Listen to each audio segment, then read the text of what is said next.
Just believe us, we trying to teach you the rights to read you. It's just procedure, baby. Trials, instruction, procedure. AWS gon' teach ya. Trials, instruction, procedure. AWS gon' teach ya. Here's a tip, don't get it twisted. Welcome to Attorneys with Swag, the show you come to watch to learn about the law. I'm your host, Eugene Toussaint, and I'm here with my co-host, David Ourlicht.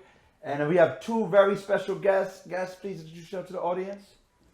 My name is Dennis Rose. I'm a businessman and attorney. Mehdi Essmidi. I am a private criminal defense attorney, and I handle family court matters as well. Yes, and as you know, I'm Eugene Toussaint, and on this very special episode, we're discussing family law, the place we all learn about what a process server is for the first time, or family court. And we're going to go over everything that happens in family court, from divorces to child custody petitions. We're going to learn it all today. But before we start, remember to like, subscribe, share, comment on this episode, and check out our merch shop if you like what Attorneys with Swag is doing. So, Mehdi, tell us about how you got into family law. So, my first court appearance ever was in a family court. I did an order of protection petition for a woman who was nearly murdered. And it was in my first year of law school, first semester. I couldn't wait to get into a courtroom, so that was how I did it. And now, a lot of my family court work has always been connected in some way to the criminal defense world. I do orders of protection. I've been in the integrated domestic violence part. I have trained other people on getting orders of protection. And now, I am a member of the New York City Bar Association's Family Law Committee. We advise on new legislation for the family law. We actually supported the move to increase the hourly pay for the assigned counsel plan.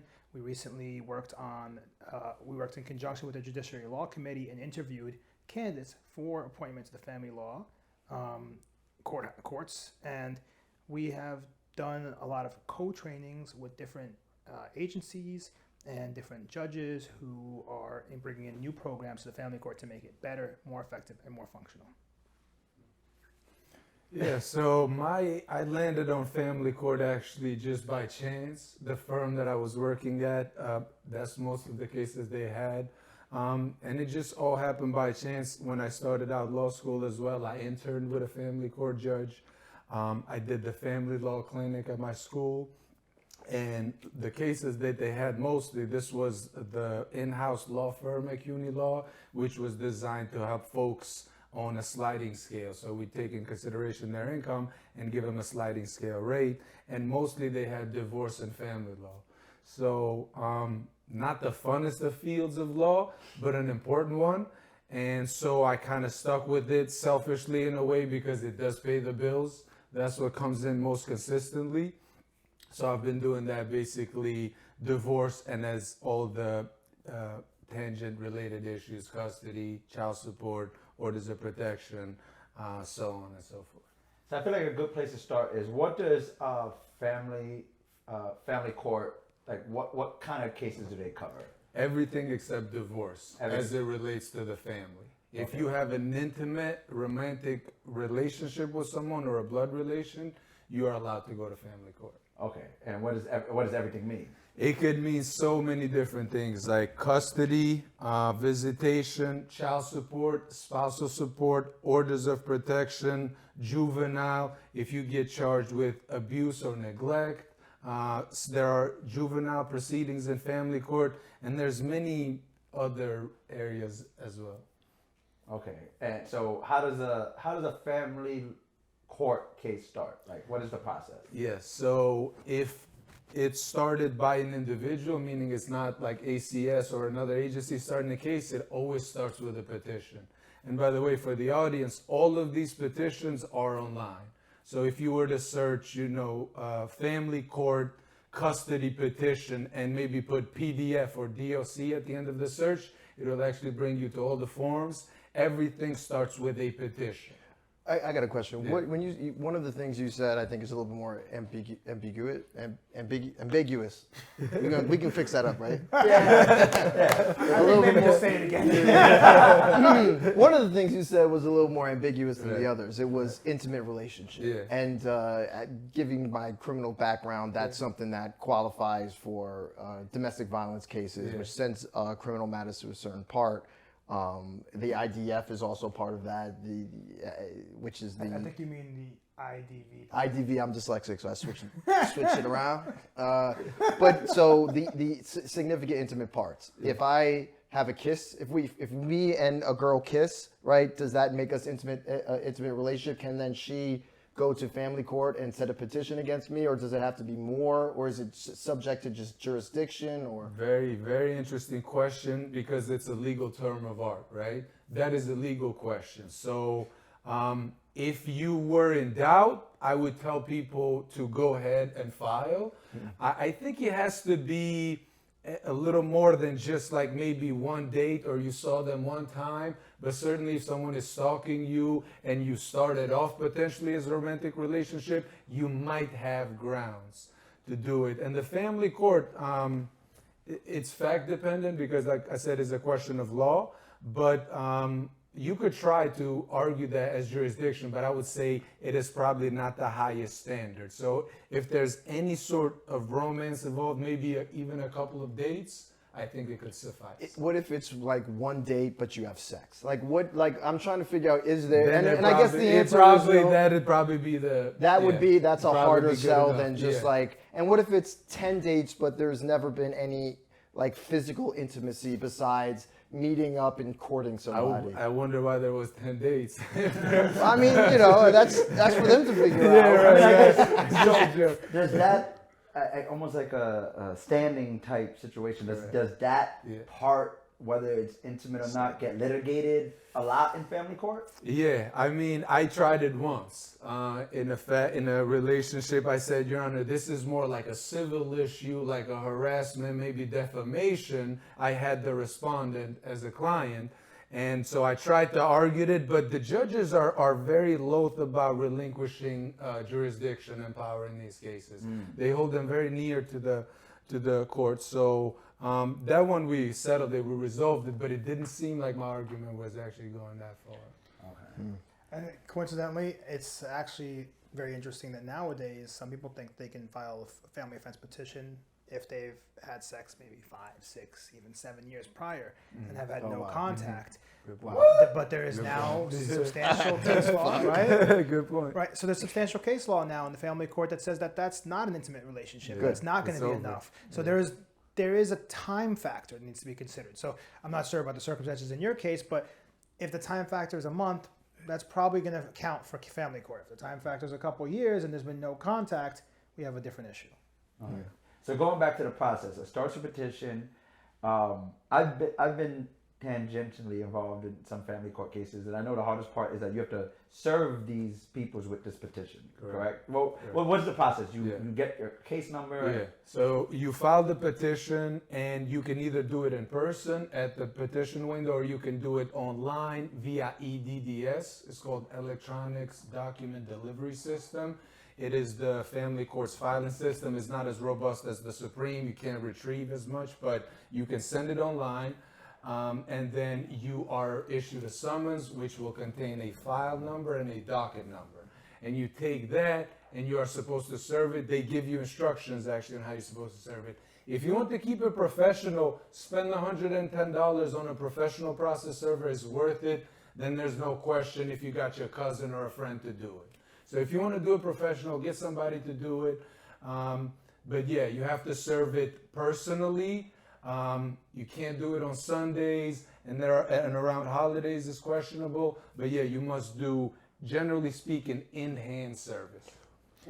Sorry, I have a service question. What about like if I have a doorman or somebody that takes packages generally for me? Would that be acceptable service, or does it really have to be in my hands? So that would be what's called substituted service. generally with divorce and family court actions, the standard seems to be a little higher when it comes, if they want to question service, right?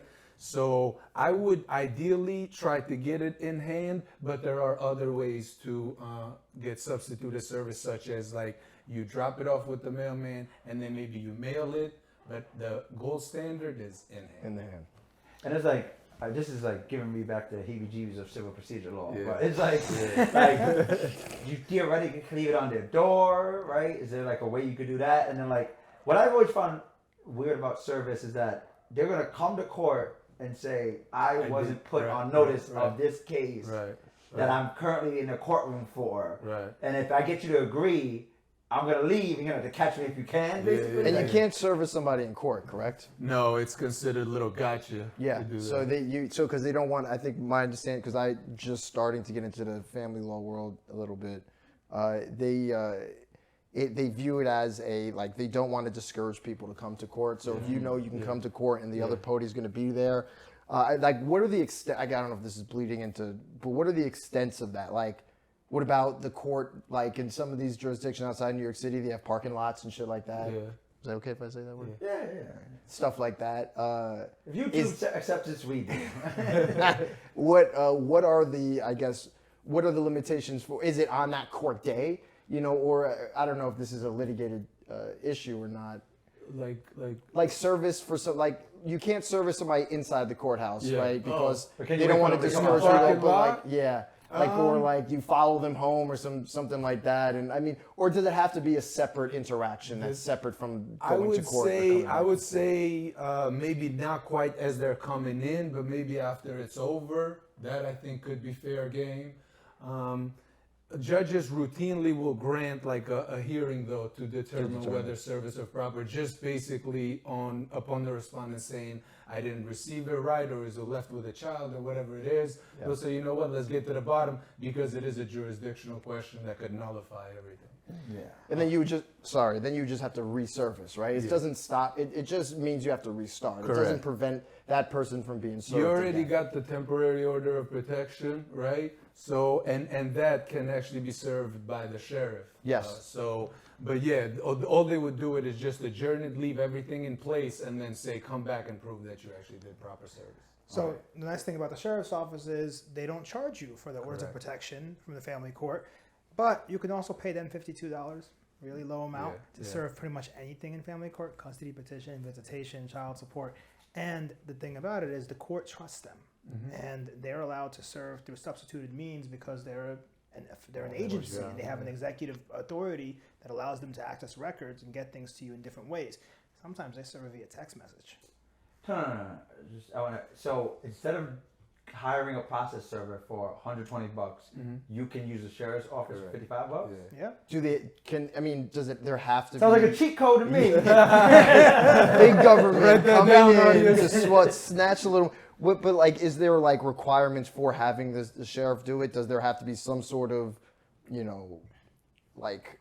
criminal, like order of protections are backed by criminal penalties, right? Yeah. Is it something like, or is it just like, no, they're just the state? So the only ones that are free are the orders of protection. Yeah. Okay. But the other ones you pay them. You're paying them to do a service. Yeah. Okay.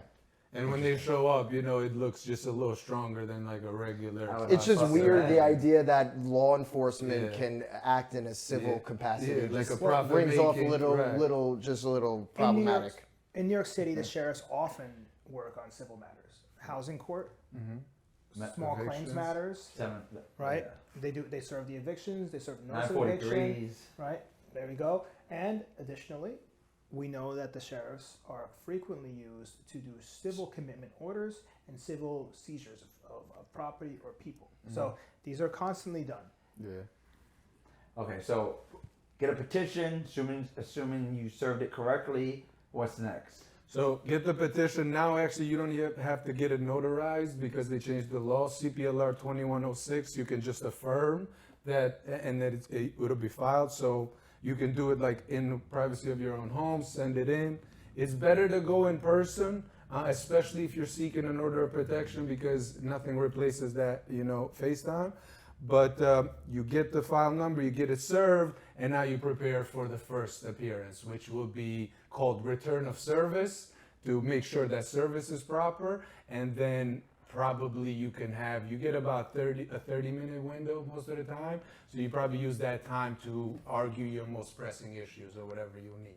Okay, and what is the deponent doing on that side of it? Hopefully once they get served, hopefully getting an attorney. There are free attorneys for specific instances, not for everyone. The family court is a different monster in its own. But for example, for custody, you may get a free attorney if you are entitled to it on the 18B panel. If the threat of imprisonment is hanging over your head, you will get that. Orders of protection, right? Yeah. Is there anything else? Months. I believe, as far as I know, for custody, you may be entitled to one if you fall below the threshold line. For if imprisonment is a penalty, I haven't seen it for child support orders. I haven't seen it. Okay. So then, is it like other civil cases? Do you have to file an answer or a response? There is no answer in family court. You can file your own petition if you have justification for it, right? A lot of people throw it in just to have some bargaining power and leverage, but there is no answer. You show up and you just put in your position. There's no formal pleading process. You just show up. You are entitled to put in your own petition if you have grounds for it, but there's no answer. Okay, so then sticking on procedural, they show up on the first day. There's this little baby 30-minute thing. Yeah. What happens after that? After that, they give you another date. Often, most time, it depends, right? Every case is unique and has a life of its own. But mostly what happens is you get a conference date. It allows the parties to either obtain an attorney, see if they're eligible for one, discuss possible settlement. Most cases settle for a reason. So they give you a window to kind of do that between 2 to 3 months, depending on the court. You should probably discuss settlement, and then you come back for that conference day. Okay, and then that conference day is just to confirm what you did or did not speak about? Make sure that there's no violations of any orders. If it's a custody, make sure if the children are doing well. Sometimes an AFC is assigned, which is called an attorney for the child. So you may get a couple of conferences, and then the judge will look at you and say, let's get this ready for a trial, for a hearing, if there is no chance for resolution. I have a question about the AFCs. Are they government agents or are they private? They are, just as the 18B panel attorneys are assigned, they're assigned for the child. Okay. And have the child's interests at heart. So I just want to clarify. So like 18Bs are private who contract with state agencies. It's the same. It's the same thing for the setup, Okay, yeah. cool. Okay, and so here are hearings and trials the same thing in family court, or are they separate So situations? hearings and trials, so all trials are hearings, but not all hearings are trials, right? You will That's get a real lawyer. I'm serious, because this is something that gave me a headache back in the day when I was like, what's a hearing? Wait, is that trial? Right? If it's a proceeding where you're taking testimony or evidence, that's a hearing. Okay. And then the biggest hearing that you can have, I guess, is the trial, right? So you can have a hearing, like a traverse hearing, if they're challenging that service was proper, you ask for a traverse hearing, and that's what determines. So you can have hearings for separate issues, and then you have the grand hearing, which is the trial. Are there It's called a fact-finding hearing, technically. are there So it's like any other. We have hearings in criminal court where your hearing is to determine a legal issue. Yeah. That's your evidentiary hearing, and then you have your factual hearing, which is your trial. But their trials don't involve juries. that's what I was going to ask. They're all bench trials. All benches. And what's the standard of proof in family court? I think it's preponderance. Preponderance. That's what they told us, that more likely than not. 51%. 50.1. So 50, even say 51, 50.1. 0.1. Shit, I like that one better. 50.0001. if you could sneeze across the line, we win. If you roll over the line, you won. Oh, wow. But he's right. It's preponderance of the evidence, which it just means more than 50%. Anything more than 50%. All right, so yeah. I mean, obviously, I guess it makes sense because how would you resolve these issues? And I'll be honest with you, it would make things very complicated. But What kind of things does family law, like what kind of cases are you seeing? Like describe the different type of cases. I mean, I see a lot of OPs, man, orders of protection, you know. Some of them are used opportunistically, I'll be honest with you, right? Some people are just smarter and faster to the family court, and then you get an advantage. Because once you get the wheels of that machine moving in your favor, it's hard to reframe the issues. Okay, what does that mean?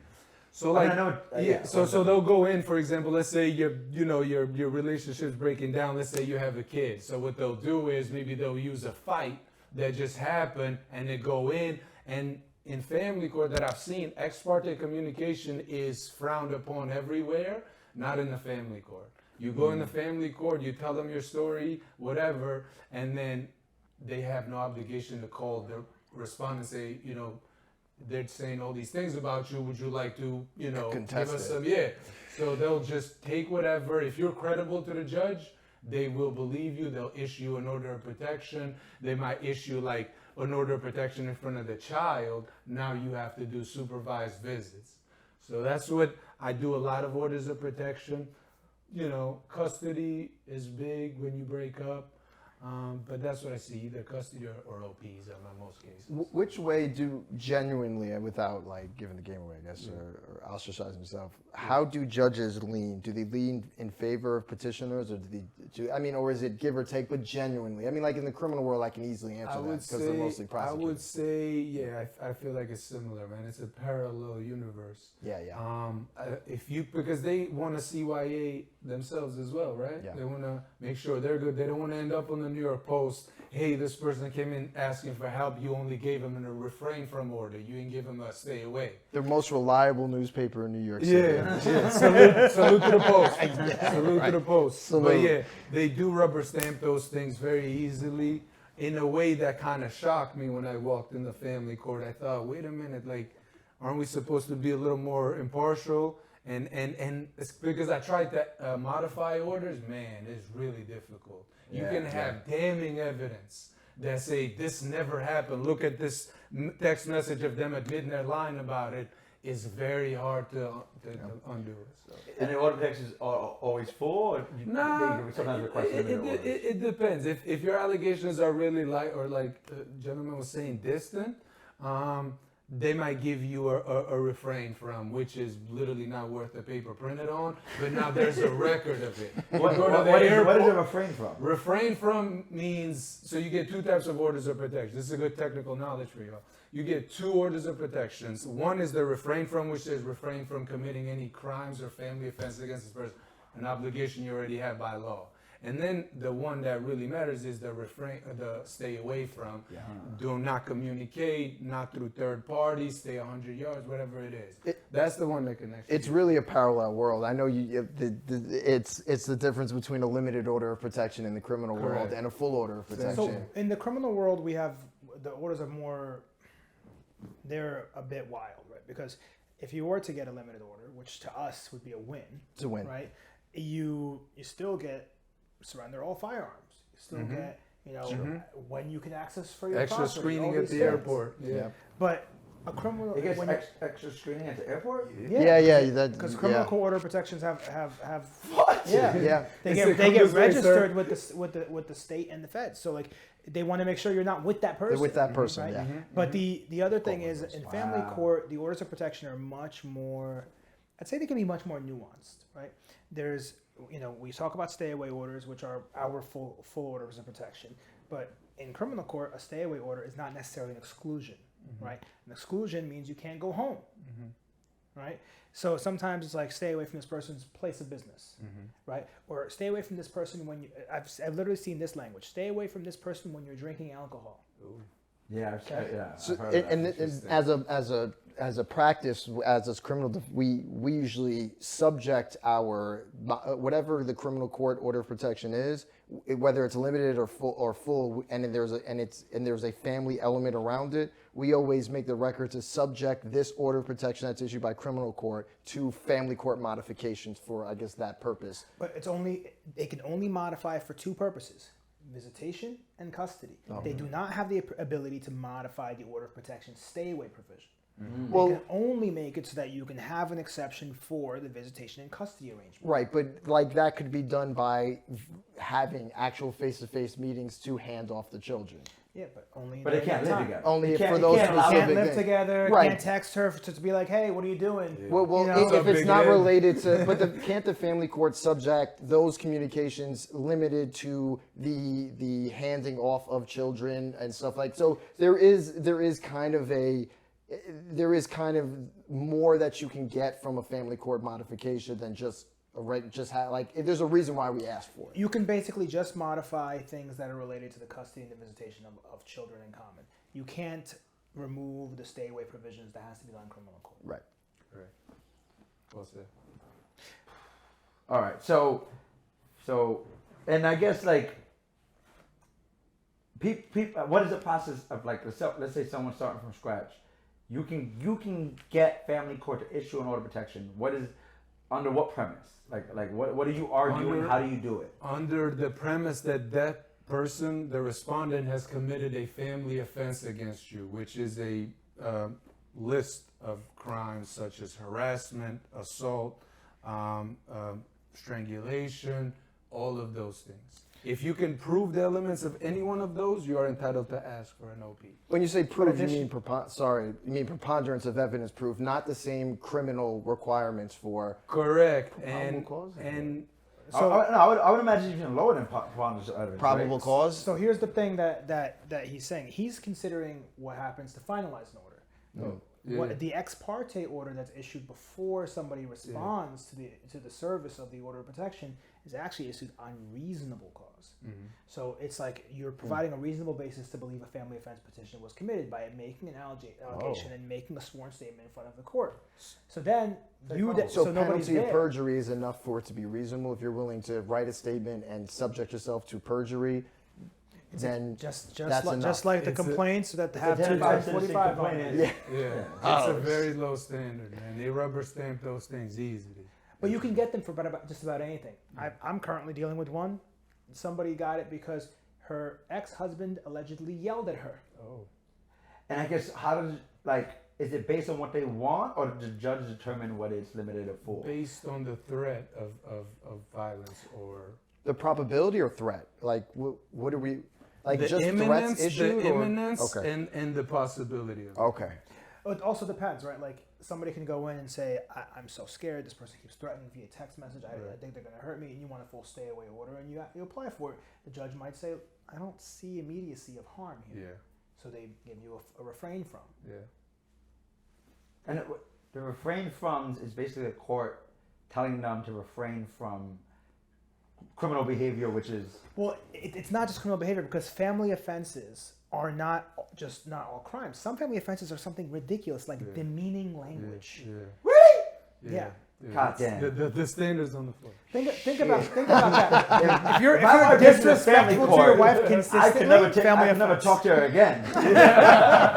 Can't demean you. It's a weird vibe in the family court, like similar to the housing court. It's kind of a mess in there, honestly. But I will say this, right? These judges are taking things out of the realm of the criminal court when they're doing this. There is some concurrent jurisdiction. There is some run over, but they're in a position where they're not able to look this person in the face and say what you're saying is not valid. Right? Generally, a person is standing in front of them saying, I need something that tells this person to leave me alone. And remember, they're not getting arrested. They're not getting charged with a crime. And unless you're a TLC driver or someone else who has any kind of license, it doesn't really affect your employment or your life to have a family court order of protection. Right? But if you There's are, still collateral consequences to it. There Oh, are. there are. And There so are there's many. the issue of rubber stamping something that has some collateral consequences, which, depending on your situation in life, could be life-changing. Yeah. But it's not that they're rubber stamping because we're not talking about the fact finding here. We're Yeah, talking about we're talking the about original temporary issuance orders. of the order. Okay. Yeah. That's a great distinction. they're rubber stamping those, not the other ones. Correct. But again, No, because it's a long process to get to the final one. Yeah, Usually they settle or they get withdrawn. but the issue is the standard, not the judge. The standard is low to the ground, just Yeah. like probable cause is Yeah, for exactly. an arrest. Yeah. And the judges can't say no because basically it takes nothing to get one. Yeah, I would imagine if you're willing to make up an accusation, I would imagine if your accusation is silly, you're gonna lose. Well, how many people are being brought up on perjury charges from family court? None that I have Yeah. experience with. So that's the. I mean, perjury is a criminal charge, and it would have to be reported to law enforcement. It have to be provable. Remember, you have to have Right, probable which- evidence of the perjury, and you rarely do. Which is why cops never get charged with perjury for lying all the time on all the criminal documents he sends. I mean, like, Prosecutorial discretion is everything. But that's another conversation. Yeah. I mean, yeah. I feel like in a world where perjury was taken more seriously, it might be a little bit Better And world. body-worn cameras should be there the should be end way all of a more lot of arrests for false police. reports. Yeah. It should be Way more. Yeah. Additionally, one of the things we did not discuss that is new is that they changed the age laws for criminal cases. And so family court also has jurisdiction over criminal cases involving minors. Yeah. Ages 18, Less is 17, more, yeah. 16, 14, 15, all of that gets adjudicated in family court, which means these judges actually preside over legitimate trials that do have a burden of proof beyond a reasonable doubt. Is there a level of severity that takes a juvenile case out of family court, even if a juvenile is charged with Yeah. So homicide or something like that? Would it stay in there, or I mean, I guess every jurisdiction. It depends on the DA's wanting to try somebody as an adult or a juvenile, or Right. Violent crimes like homicide, using a weapon, like an assault one ones, charge, yeah. rape, assault two. rape, like completed rape one, Yeah. even maybe a rape two. Yeah. Those kinds of things are qualified offenses that can be done in criminal court. Okay. yeah, And that's subject to who? The DA, the judge? Is there a hearing to determine that? Homicide is absolutely not gonna be in the family court. Rape one, absolutely not in the family court. Assault one, not in the family court. But if you say Attempted homicide of shooting where you have it on camera but there's nobody hit. also not in the family court, Yeah. right? Because Yeah. if it's an attempted murder, right? But what you might have is somebody has a rob three, right? It's a D felony. It's not necessarily a qualified offense. They have to submit a written application to the judge who handles the juvenile part in the Supreme Court, and they have to essentially show why the case should be held. yeah. There's like a whole. So at my public defense firm, we have an adolescent Juvenile rights. not juvenile rights. Because juvenile rights, I feel like it's Oh, that's something separate. different. They have like yeah. they made an adolescent part, and Yeah. what they do is they represent these clients, and they basically a big part of their practice is try to get the case removed to family court. So what happens at arraignments is the DA on a qualifying offense either choose to remove to family court or chooses not to. If they choose not to remove to family court and bail gets set, basically gets put on for the next day in the adolescence part for the judge to determine if they want to keep them on bail or not. And then there's because I stood up on one of these cases, so I don't know. And we're gonna do an episode on the adolescent part in the future. But there's a 5-day review to determine if the case should stay in criminal court or Supreme Court, like that a judge has to do within 5 days. And there's like a whole motion they file. No, the written motion, they have 30 days to file the motion and get it done. If they don't do it within 30 days, then it gets remanded back to family court by the judge's decision. So there might be multiple stages to this, but I know there's definitely a 5-day review in which they not necessarily a motions ring, but they review whether they want to.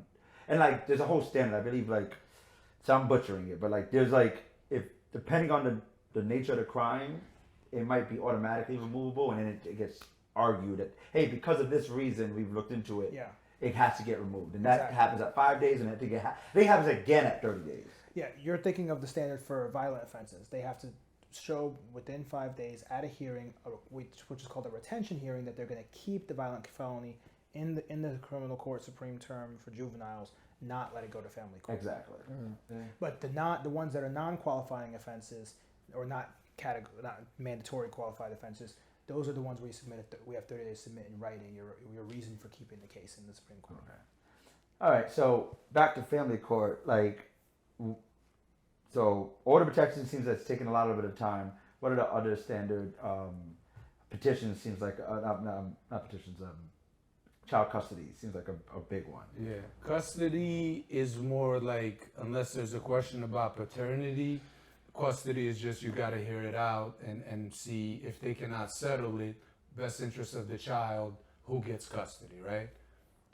That's like a whole nother monster as well. But Does the best interest of the child overrule or overrule is the word I'm going to go with, paternity issues? So like if I'm not the biological father, but for 5, 6, 7 years, I played the role, acted, thought I was. It wasn't later on down the line that I found out birth certificate. Got him. so there's an assumption of paternity, right? A presumption of paternity, actually. If you were married upon conception or if you're in a birth certificate, you're presumed. If you challenge it, you can have a hearing to determine that. You get the DNA and you prove it. But you must establish paternity in order to receive this. So paternity doesn't mean exclusively a shared blood and DNA set. It could mean it's a little bit more over, or is it that? Well, there's a presumption you're presumed to be the father if you were on the birth certificate or married to the mother when she gave birth. But if you challenge it, then you can say, you know what, I'm not the parent, and they must establish paternity before they can proceed with And then if there isn't established paternity, then I pretty much am off the hook, right? Then I cannot, and then I'm not, is that like might temporarily, because they will get the support from the day they file their petition once they establish. So if you can delay 2, 3, 4 years, you think you'll be scot-free. But if you are the father, you will be responsible from that day. So, but I think what he's asking, which I saw this on TikTok or somewhere, which is that like basically, let's say even if the DNA says you're not the father, if it's in the best interest of the child, basically the court can hold you liable to taking care of the child. Because basically you raise a kid for 7 years. Right. If the child looks... of the child for you to maintain that relationship. I'm not, truthfully, and I think he'll confirm, but I've never seen that happen in New York City anywhere. But realistically, you can't. If somebody's not the biological father of a child and the mother falsified the birth certificate or lied to him, you can't get that money back. Woo! We out of here, guys. It's like a policy thing, but I don't think you would ever be held responsible unless that shit came. Okay. Yeah, like I really don't think it works like that, because like you have to think about it. You don't want to encourage lying. Paternity is, look, we can say a lot of things, right? And there are a lot of there's a lot of affection between a parent and a child, whether they're biological or not, and there's no disputing that. But paternity specifically means paternal genetic connection, right? So maybe you gave a sample or something like that, and that's how they came after you.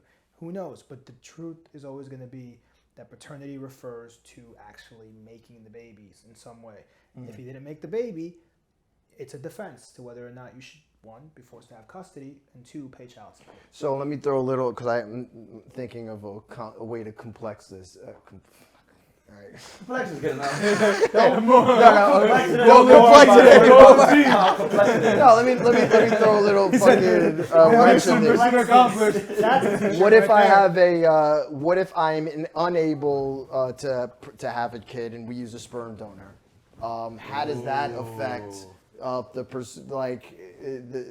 If you signed off on the papers that you're going to be the legally responsible adult for that child, they got you. So that's a guardianship thing.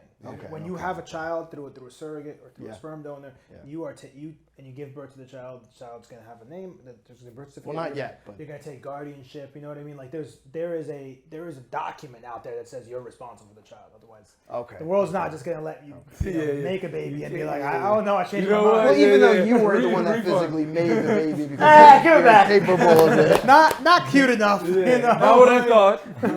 All the Spartan times. I didn't realize diapers smell this bad. So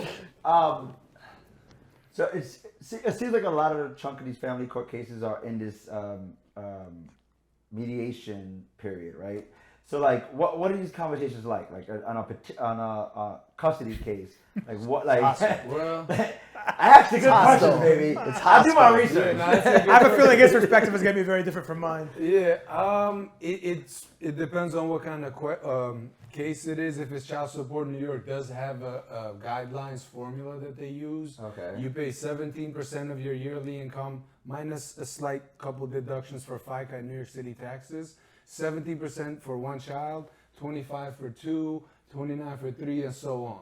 So that is a more organized conversation. With custody, they'll look at the history. And that's why I think, if you feel that your relationship is crumbling, what the other parent might do is they'll take the child, go get them, enroll them in a new daycare, and then set the status quo. When you come back to court 2-3 months later, say, they live with me. He's a weekend parent, right? So they'll look at the history, they'll look at the status quo to what they say continuity, make sure the child keeps going stable. But best interest of the child is probably the vaguest standard in the court system. But isn't it how everything? Isn't it the lens that everything in family court when the child's involved? But what does it mean though? Yeah, I don't know either. Here's one of the things about these things. You say a lot of cases in family court are many things at once. You file an order of protection petition, you have a custody petition, and then somebody else has a counter petition for custody or visitation, and then you've got child support pending in front of a judge while the referee is handling the other 3 matters. All of them are being done through AFC, opposing counsel for the respondent and the petitioner's attorney, which would be me right. So what'll happen is you have all these different petitions. They're all dueling out there. Discovery is not on because you haven't been ordered to a pretrial conference yet. So before your pretrial conference, you have to provide discovery. But you're not going to provide discovery. You're having a conversation. Everybody knows the issues. Yeah. Everybody knows the issues except for you came in with your client who's the victim of a crime. And you come in with a police report, an order of protection, and you have a strong case for the O petition. Yeah. And you're saying, and the order of protection includes the child. Mm-hmm. And this person's saying, I'm the best parent for the child, even though I beat you repeatedly in front of the child. Allegedly. Thank you. Or maybe this person has not stopped violating the order of protection. Maybe they're refusing to provide support for the child, because they want the child, but they don't want to pay you anything, right? There are so many things that go on. Yeah. But the part that's the most frustrating is sometimes there's a neglect petition. Sometimes there's an additional involvement from ACS. Yeah. Sometimes you have somebody from DFS coming in, right? What's DSF? DFS is the Department of Family Services. Yeah, that's it. So they send prosecutors to prosecute the neglect petition. Now it's not a prosecution, but they're still prosecuting neglect, they're on you, right? Yeah. And you're in the courtroom. You've got AFC paid for by the state. You've got court-appointed attorney paid for the respondent. You've got the ACS attorney paid for. You've got the mother's attorney. The mother might have her own attorney, right? The child might have her own attorney as well. Maybe there's multiple children, and each one of them has to have their own attorney, right? Yeah. And they're all being paid for by the state. Yeah. And they all work in the same courthouse. They all know each other. And you show up and you're like, the child is safest in this home where it has its own bedroom, it has food, it has safety, it has a nanny, it has all this. And they're like, we're not sure. Let's drag this out for the next 2 years. Yeah. And what happens in the meantime? Nothing. You just stay in limbo. Your finances get drained. Limbo, paying out of your pocket, while the state of New York is paying indefinitely for what's obvious on its face and should go to trial. So for us, it's great business. Oh yeah, but not for us, because we're not assigned counsel plan. So if you get on the 18B panel and you're still then it's. I mean, imagine walking into a room and it's husband. Oh, I've done it a couple times recently. 2 children, and you've got 10 attorneys in the room, and 9 of them are being paid for by the state of New York. Yeah. Right. Yeah. See, you know what it is? The older I get, I'm just like, you gotta find yourself a nice nipple to suck on and suck it on until it's dry. Don't rock the boat. Which is what so many people are doing. So many people it's just one hustle or the other. It's the government's teeth, man. Yeah, it's just crazy. Because it's like, what the fuck is they doing? Non-attorneys is way too many chefs in a kitchen. That sounds like way too many chefs in the kitchen. And then the other thing is, all of them know each other. They all started at legal aid together. They all started in defender services together. They all worked at DFS for 10 years together and trained together. And it's like, and they're just, no one's in a rush. Yeah. I'm like, look, I don't know if 18B is full of a bunch of piece of shits or not, but what I will say is I'm not saying that. I'm not saying that. I don't know. I don't know. But what I will say is ever since it passed the discovery laws, I've never seen an 18B in a rush a day of my fucking life. I've never seen an 18B in a rush. I've never seen an 18B in a rush. Look, you got to remember, There's most no 18B reason. attorneys are solos, right? And most of them are getting bombarded with discovery, and they're paid by the hour to review it, right? They don't get paid to I the would end do of the that case. shit too. Twice. They don't get paid Twice. And then take the ACD. they don't get paid till the end, right? And a lot of times, like Oh, you have this right. attorney who's, it's so common that you have this one attorney shows up. Maybe he only handles cases in Queens, only handles cases in Manhattan. He knows everybody. He's trying to work the case. He's trying to do the right thing. But it's so common that the client just doesn't trust them because they were given to They're them part for of free. the system. People do feel like they're getting shorthanded because they're getting someone in the system. It's true. How many times have we heard as public defenders, either growing up before we are or as them, that's like, oh, you're buddy with the DA, you're on the same team, you guys go out to dinner together, and all that stuff. And it couldn't be further from the truth. I mean, it's at least in the criminal world, it is a very, I try to be as friendly as I can. Oh, to me the too. DA. Me too. Me Funny too. thing is, You get way more you get way more whatever you're getting with I honey used to than think with that, fucking- but now I think you get way more knowing the law and pushing issues than you do actually be. And you could do both, that it's and both. be friendly, but just Well, you want to be having aggressive. You want to be aggressive, but Yeah, like respectfully aggressive, There's- right? It's a Exactly. competition. Like Michael Jordan. here's the truth. Scary. You want to know But your stuff, right? You want to know your stuff. Always. You want to know that you can present your case, but you also want to know what a case's value is. You have to assess a case properly. Exactly. It's funny because people will call me saying, "Oh, my public defender is working with the prosecutor," but they know I'm a former prosecutor and they want me because of that. You know, the other day I was in court and I see a colleague who I've known in Queens for many years, and I haven't seen her in forever. We gave each other a hug in front of my client who doesn't trust the prosecution because you know what, the same questioning, the same suspicion does not apply to me as it does to you guys.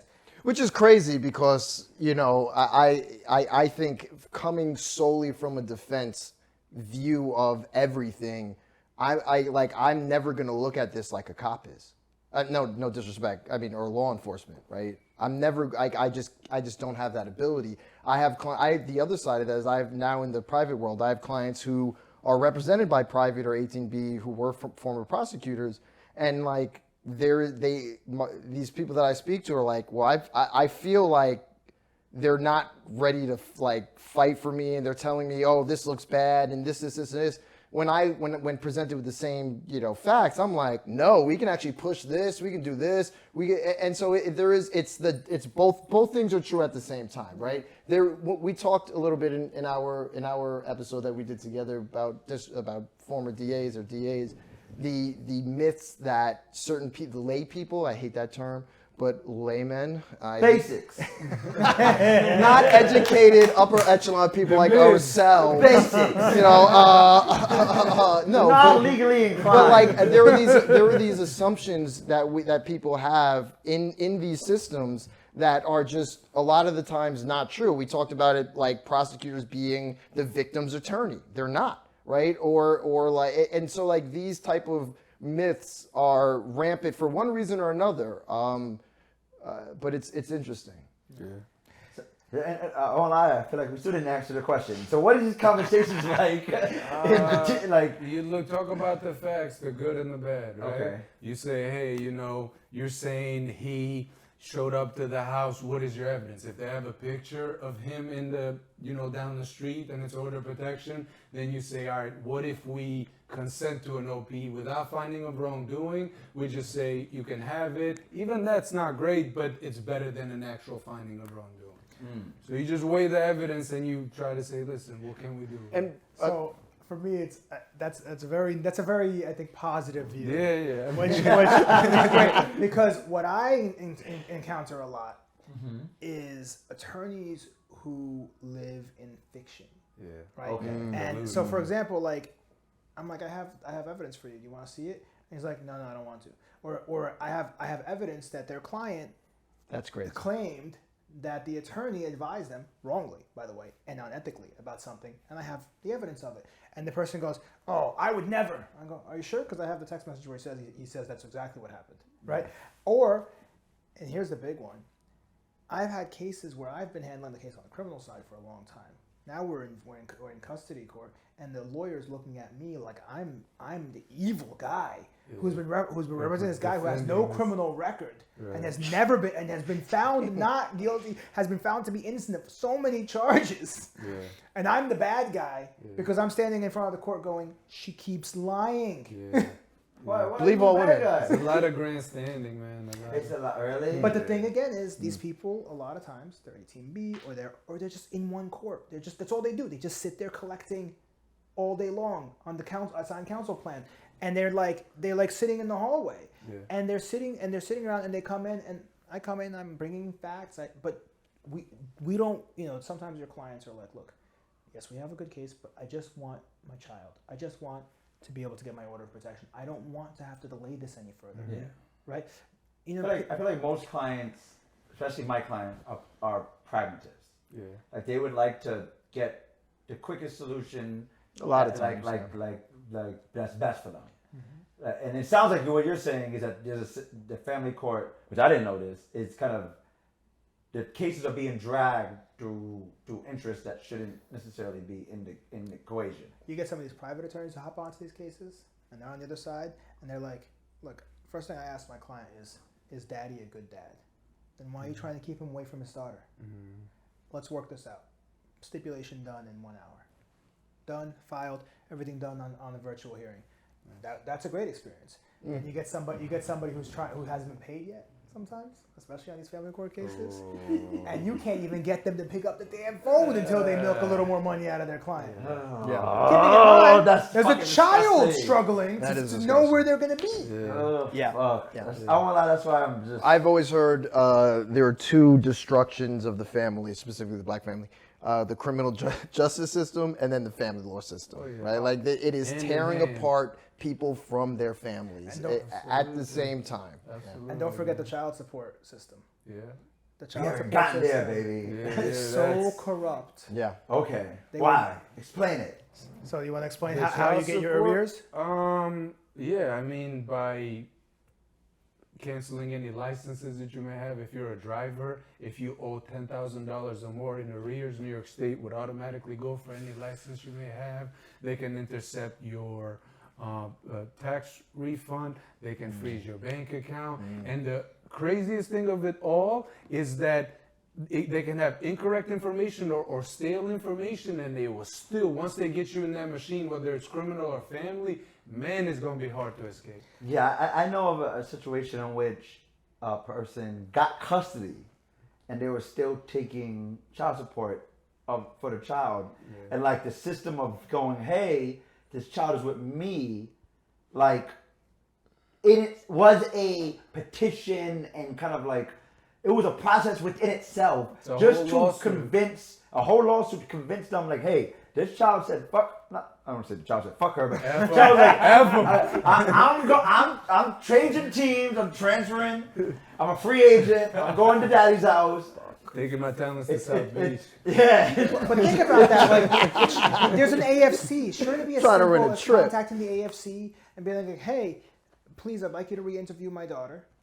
And she's saying she won't live there. She has reasons for it. And we'd like to do an order of show cause, and we'd like to change the custody petition and change the child support.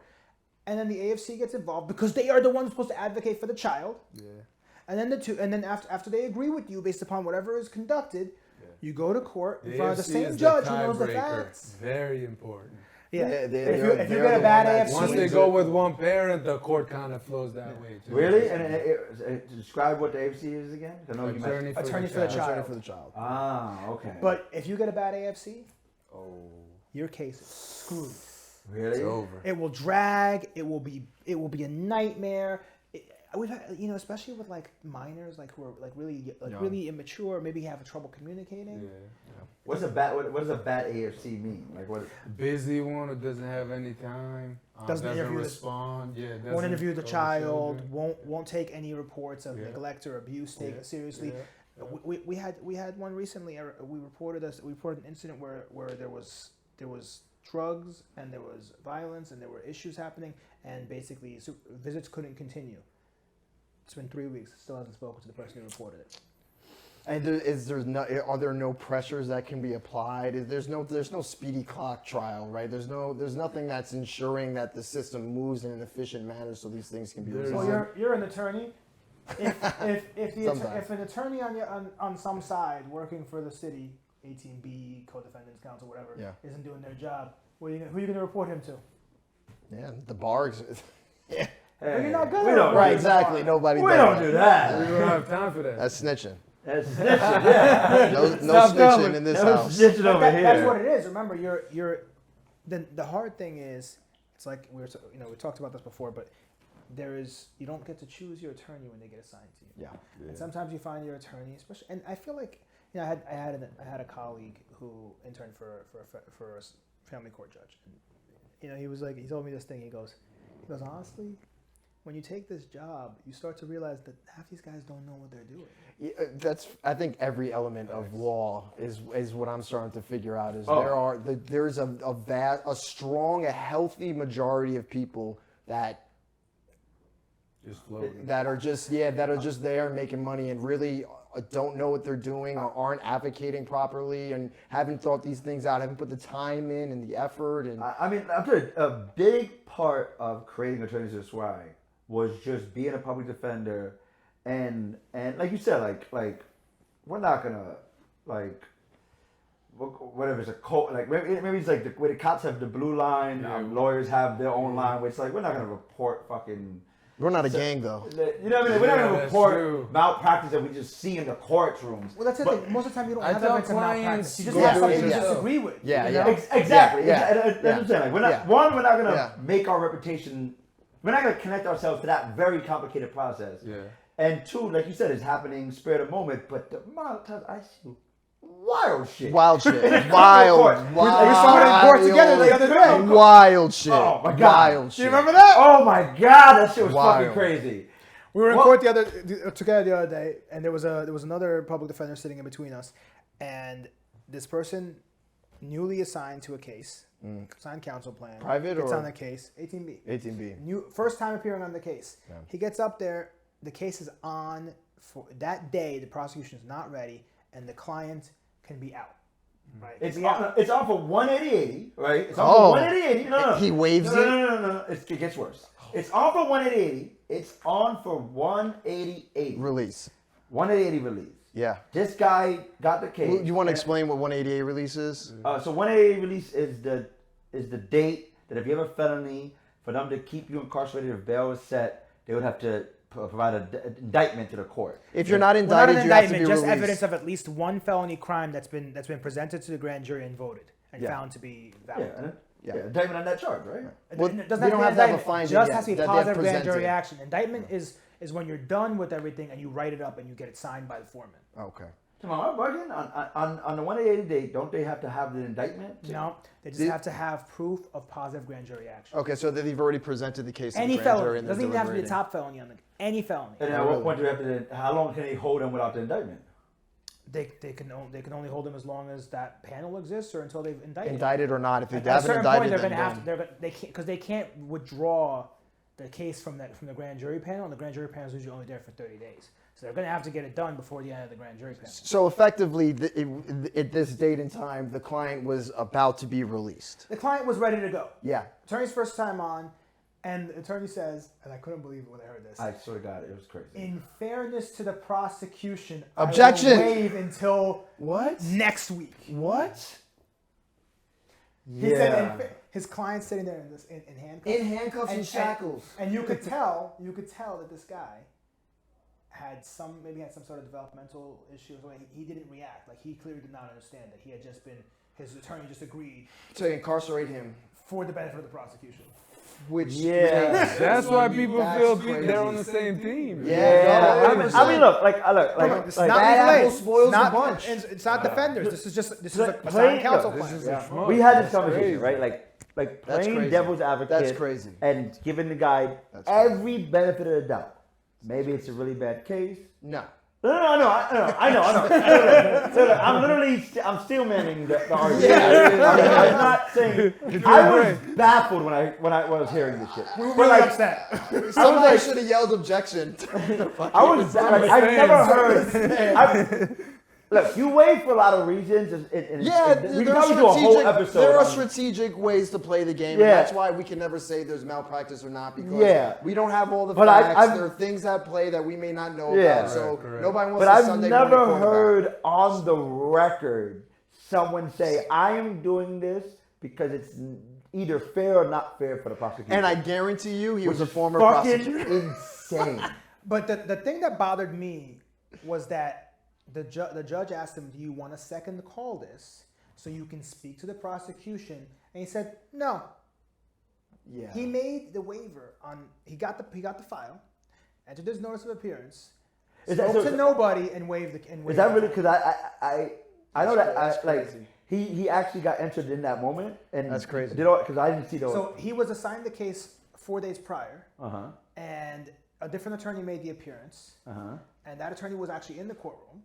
He had a 2-second conference with that attorney because he didn't know what that attorney had done because he hadn't spoken to him about what happened. And didn't look at then the he court waived file. the time.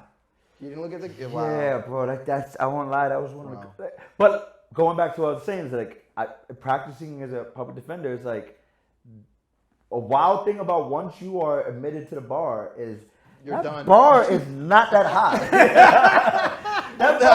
Like the funny thing is and you can't get out of it unless you're like stealing money from your clients or some criminal people shit on public defenders, but like the institutional quality controls within the legal aid society, Bronx defense, these defenders organizations is so much higher than what potentially your dumb fuck of a 18B or a private lawyer could be doing to you. Now, 100%. It's like you said, it's like you get to pick the guy, and I think that's probably like the most important thing. If you're gonna be paying money for a private attorney, you better pick the right I actually think that you shouldn't be practicing criminal law privately if you have not been formally a public defender or a prosecutor. I think the stakes are so high, and the training and the understanding of the workings of the system, because we're talking about liberty being at stake. If that person isn't very, very well versed with this area of practice, you shouldn't hire them, and they shouldn't even be able to fucking handle one of those cases. But that's it should be like a Twitter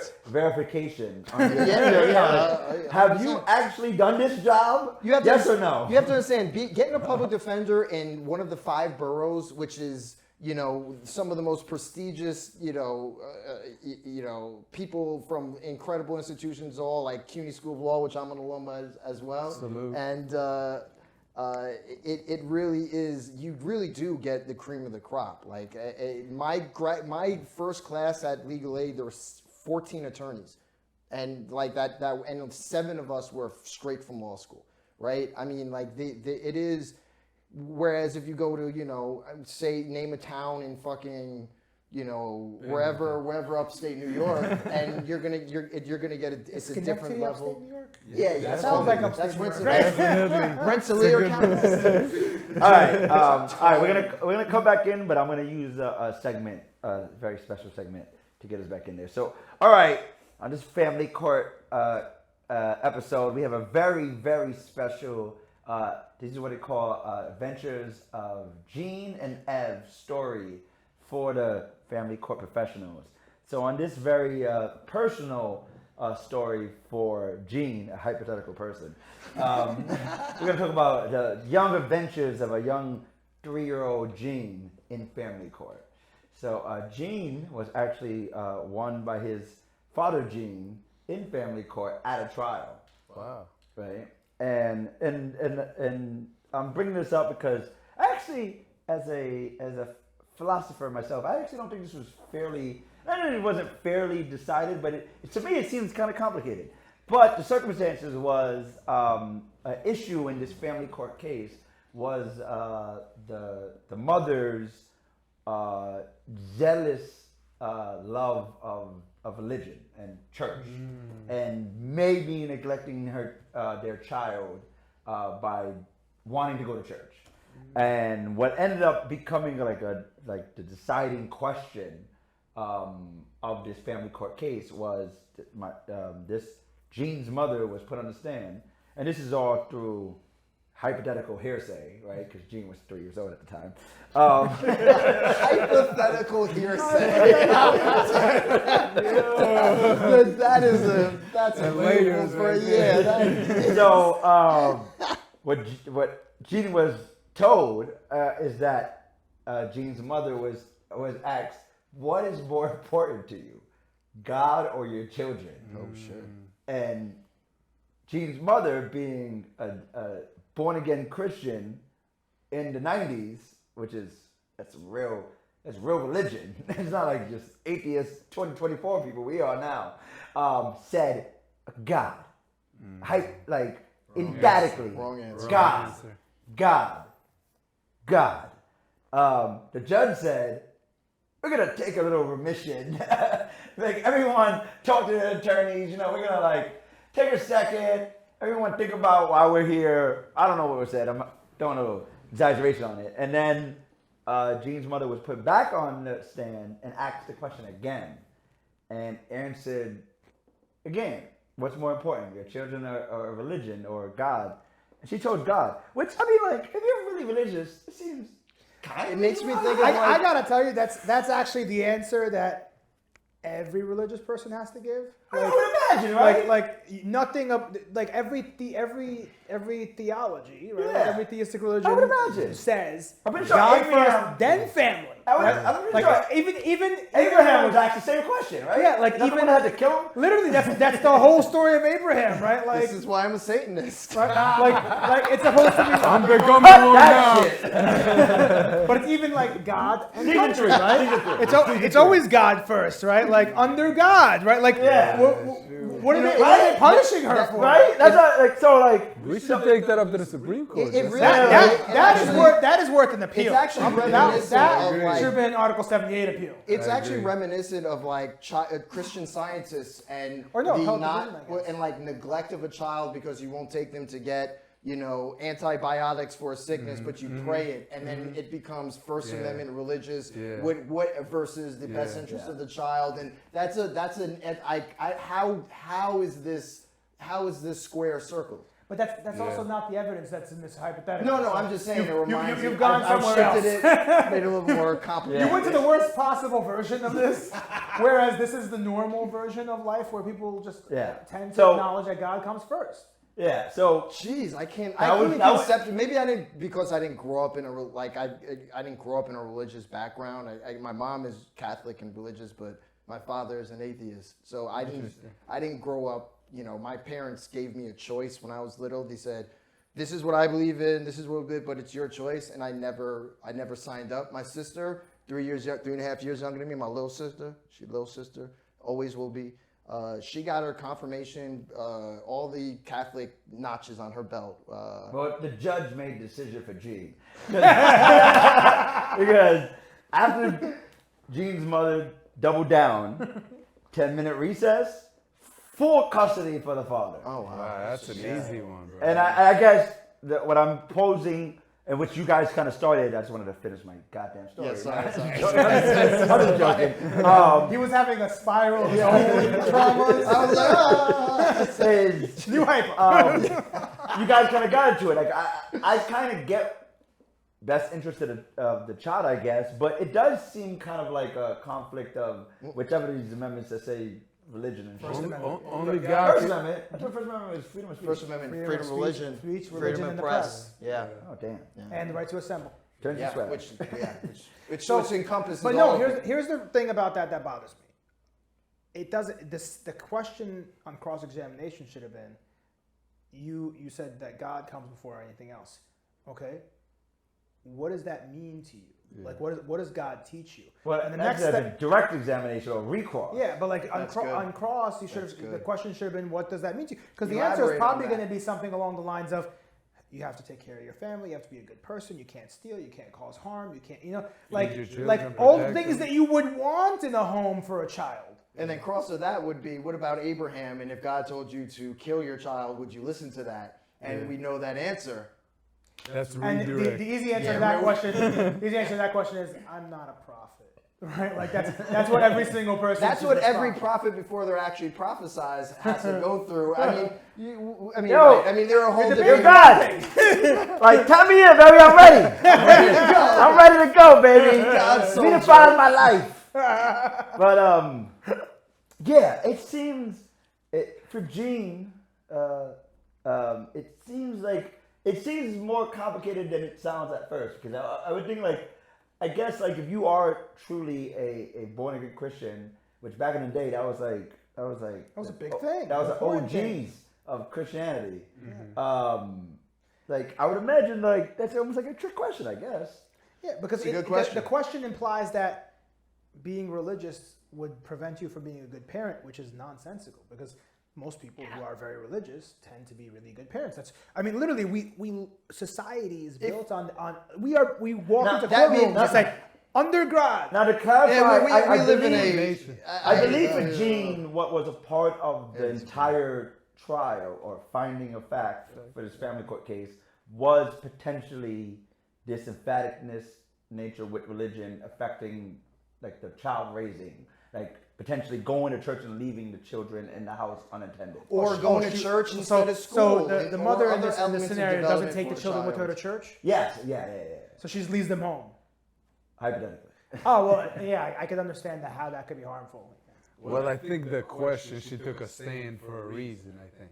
That I will put God before anybody and everybody, right? Which is She stood on business, but I think she paid the price. Facts. That's a great way to say it. Goes wrong. Correct.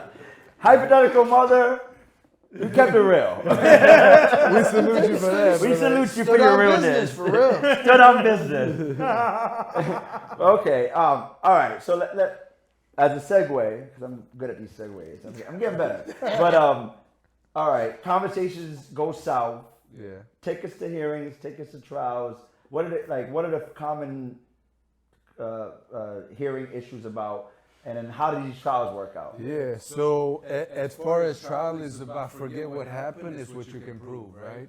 So you gotta get... That's the way I've heard it. You're going to put that shit on a shirt. Hey, write that shit down. Forget what happened. Timestamp. Forget what happened. It's about what you can prove. So you gotta get your evidence together. You must make sure to survive the hearsay rules that we're talking about, right? Okay. So when you bring a statement, you cannot bring it for the truth of the matter unless it's that person saying it. So get your evidence, get your screenshot, get your audios. I tell my clients, before trial, I don't tell them to go and do surveillance and gather intel, but I tell them what would be helpful at trial. If we have a screenshot of her saying all of this, if we have an audio of her saying all of this, one case that I'm really proud of, after a 4-year court battle, we got a father joint custody. 4 years. The only way we got it though, he had her on video, her throwing dishes everywhere at his head, attacking him, trying to take the phone. And even with all of that, we could only get joint custody. Would you encourage your clients to only have communications with their ex-spouses through email, through text message, or does it as long if it depends on the specifics, right? When she's suing, or let's not make it she because it's not fair, but when they're suing you, they them. When they're suing you for an order of protection or whatever it is, you got to treat them like the cops, man. They're like on intelligence collection mode, right? And I say women because women just seem to be smarter when it comes to that. They're right? Collecting the evidence, and when they come there, they'll present it better, right? So even though the guy's like, yo, she's like swung on me 20 times, the one time you kind of shove her a little bit or you bump her, that's when they go to court. Well, as a male rights activist, I completely understand and empathize with it. No. That was right. Hey man, I mean, this is just start but there 5 words into that sentence. I was definitely joking. Cut it back.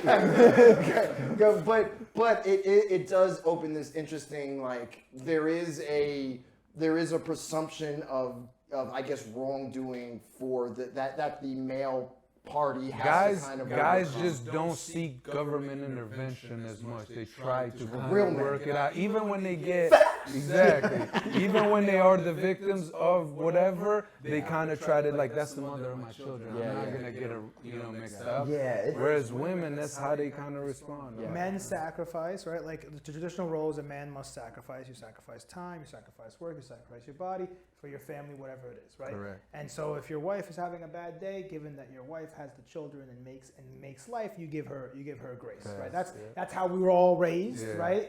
And we know traditional heteronormative value, right? Correct. But that's not necessarily what we're in anymore, right? And there are people who believe they should have the ability to hit a woman back. The courts don't agree in general. And in family court, there's going to be an issue. If there's bruises or any sort of evidence, you get locked up, automatic. The thing about it is, we're talking about this is the order of protection petition. It doesn't refer to the custody petition, which is what we were talking about a moment ago. When you're doing an O petition, if she says he's hitting me, and he says she's hitting me, okay, they're going to order. He didn't file a petition, but that doesn't tend to disprove that he's hitting her. Correct. So she's going to get her O petition, right? Like they're going to say, okay. And that's a relevant factor when you consider custody, violence, interparts. And they're going to do that one first. They're going to do that one first. Oh, big advantage. You know, like so a lot of look, there's a lot of cases where the other side can't file an O petition. They have no evidence of any wrongdoing. And they can't even remember an incident where they were scared of this person, intimidated, hurt by this person, and so the other person is abused. They've been abused. They have evidence of abuse. They have police reports. They have domestic incident reports. They have actual arrests on file, which, by the way, sufficient for the preponderance of the evidence. The mere fact they were arrested, charged, and prosecuted. No. That means preponderance of evidence of what? That they committed a crime? Isn't it more likely than not that person's committed a crime if they've been brought to court, prosecuted, and an order of protection already been issued? I like to think no, but they consider it. Most judges will So if you accept it. move first, it's just. If you move first with an arrest, 99% of the time you're getting an order of protection. Unless you got money to like ship away at it for 2-3 years, you're as much. Well, okay, but I mean, so you're getting an order of protection after the finding of fact. So you're saying you get it from the rip. No, I know that. But like, Just for saying. He's talking about the final one. Yeah, the final one. So because like we kind of skipped over hearings. Fuck hearings, right? I don't know. Like I don't know what hearings happen in family court, but we kind of went straight to trial. We said what happens after the conferences. Is the hearing. That's hearings. That's the fact-finding hearing. If you can't resolve conferences, you go to hearings. I guess so. Wasn't there like baby hearings and then the fact only if necessary, if needed for specific issues. Traverse hearing, maybe you have an evidentiary issue that you want to resolve prior to an actual. Okay. It's only about legal issues, but they have to be raised in some way before the judge. Okay. But the first thing that'll happen is if you have an O petition, you do that one first.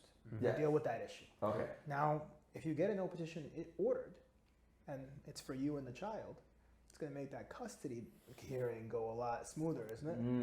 Yeah. You're smooth sailing from there, man. So it's a big fight about, did you hurt this woman?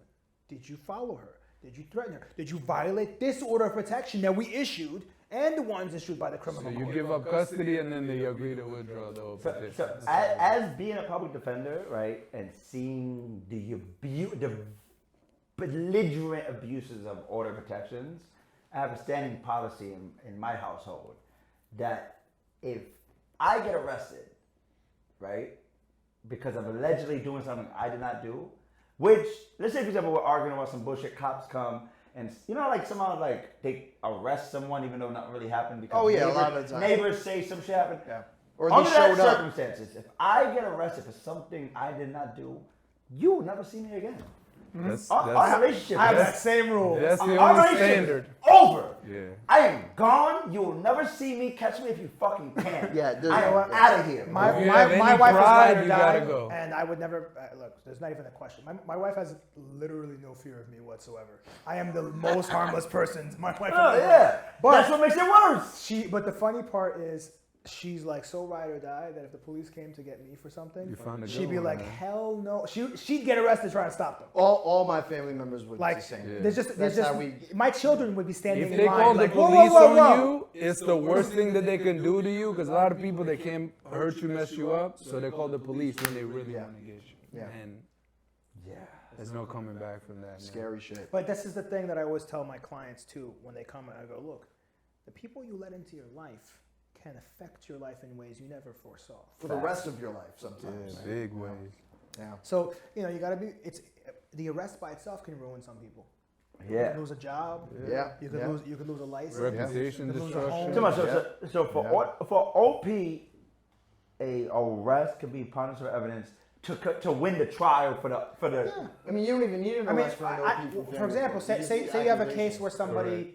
where somebody consents to go to treatment court as part of an arrest, right? They go to treatment court as part of an arrest. They do all kinds of programming in order to earn something, but in order to do it, they have to some degree, admit that they. Yeah, what's the going evidence on, rules right? might be a little more relaxed. So too. that evidence is Yeah. that this history is going to be a collateral estoppel question, right? Collateral estoppel means that the issue of whether or not they conducted the crime that is alleged in the family affairs petition is already resolved by another tribunal.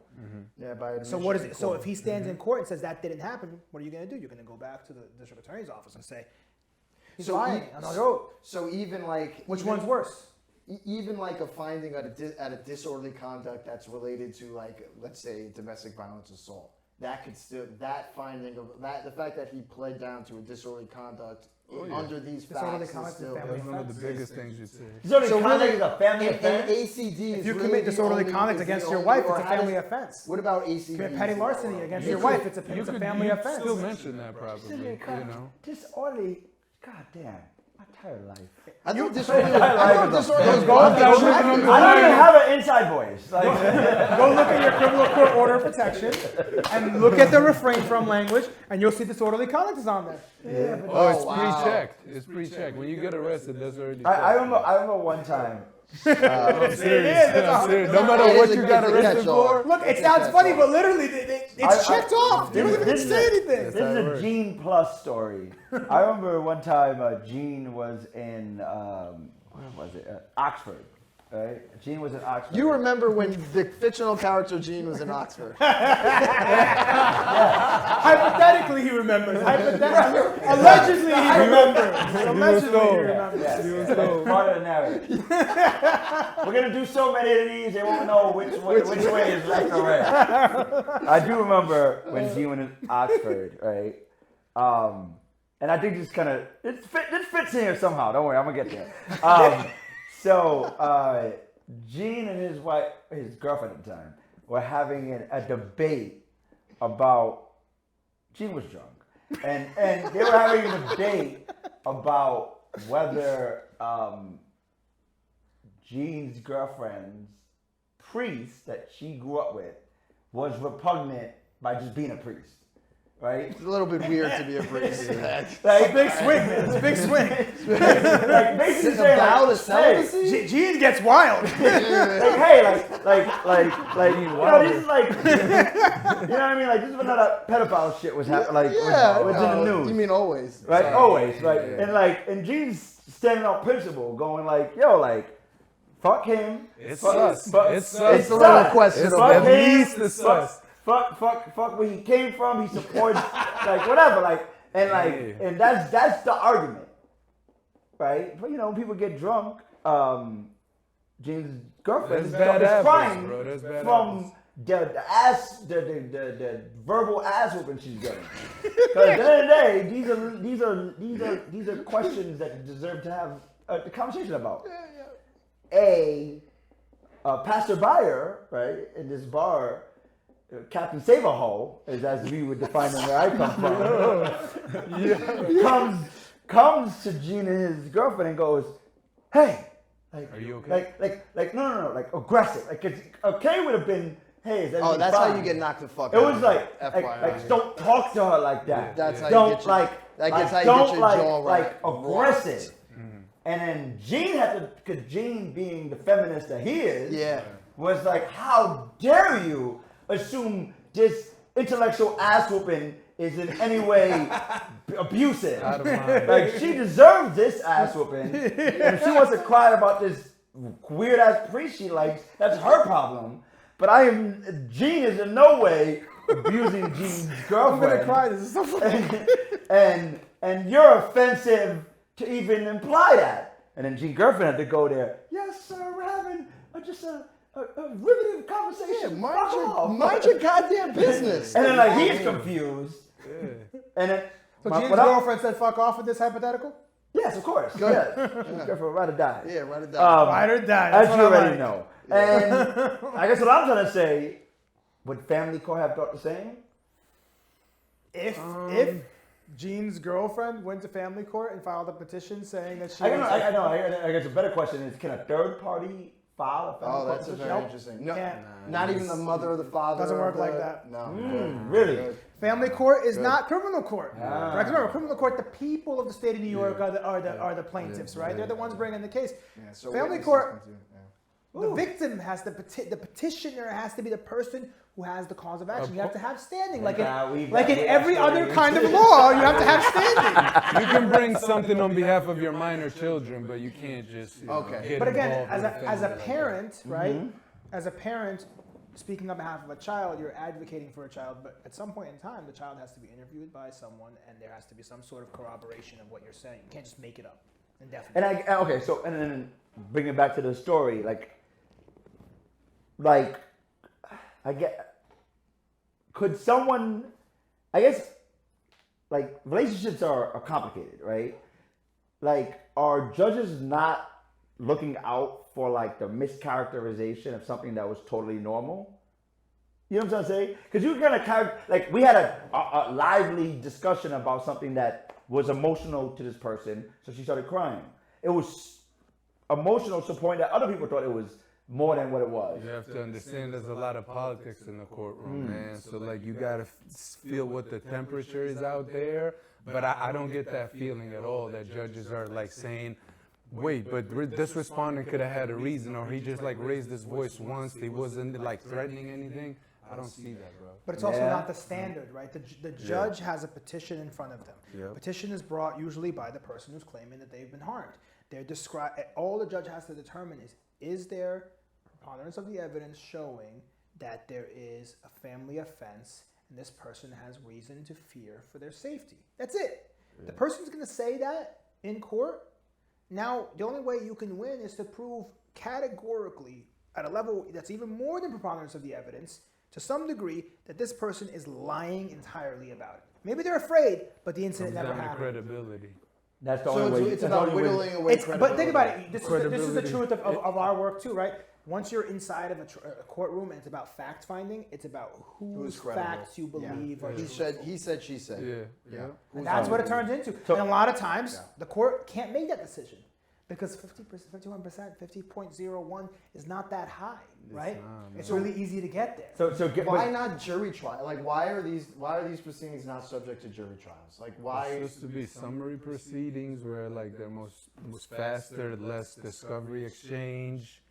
But that's a good point, man. I'd want 12 people to like, decide. make my Yeah, case. yeah. You know what I mean? I mean, I would imagine like something like custody seems like it would be like I kind of get why order protection is like it's the same thing. Like probable cause that he assaulted me, he's gonna get me order protection. So family court, why would the standard theoretically be higher, right? But like custody, that's like life changing shit. Yeah, man. Well, what the Fifth Amendment says, right? You get a jury trial, right? And the reason why you get a jury trial is because you have a substantial right or interest at risk.